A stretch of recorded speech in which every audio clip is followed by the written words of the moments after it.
Il comune di Mogliano Veneto qualche settimana fa ha dovuto registrare un aumento del costo di buoni pasto rispetto all'anno scorso di circa 150.000 euro. La giunta Bortolato però ha preso una scelta che noi non crediamo sia quella giusta, ovvero ha deciso di farsi carico tramite il bilancio comunale soltanto del 50% dell'aumento e l'altra metà l'ha lasciata a carico delle famiglie.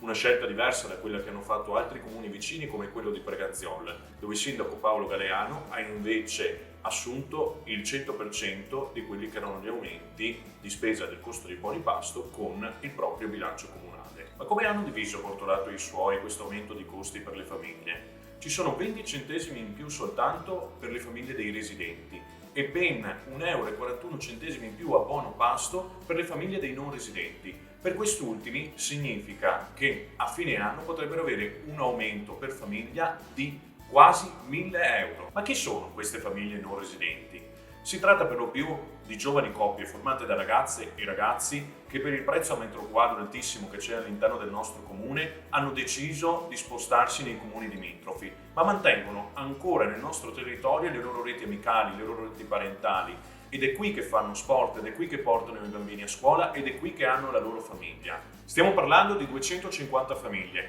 ben il 14% della popolazione studentesca, ovvero quei ragazzi e quelle ragazze che fanno la differenza tra il formare o non poter formare una nuova classe prima e che quindi determinano la possibilità o meno di tenere aperto un plesso scolastico all'interno delle frazioni, e tutti quanti sappiamo quanto sono importanti le scuole all'interno delle frazioni per non lasciare queste ultime isolate rispetto al resto della città. All'ultimo consiglio comunale abbiamo quindi fatto due proposte molto semplici e di buon senso a Bortolato e alla sua giunta. La prima è stata quella di creare un coordinamento con i comuni vicini, in maniera tale che le famiglie non siano costrette a dover scegliere un istituto piuttosto che un altro in base al costo di buoni pasto e non in base all'offerta formativa che i vari istituti riescono a dare ai loro figli. Dall'altro lato, il secondo tema è quello dei costi. Dove recuperiamo le risorse? Per noi in questo momento ci sono delle priorità e la scuola sicuramente tra queste è a uno dei primi posti, per cui si potrebbe tranquillamente ridurre i costi delle luminarie natalizie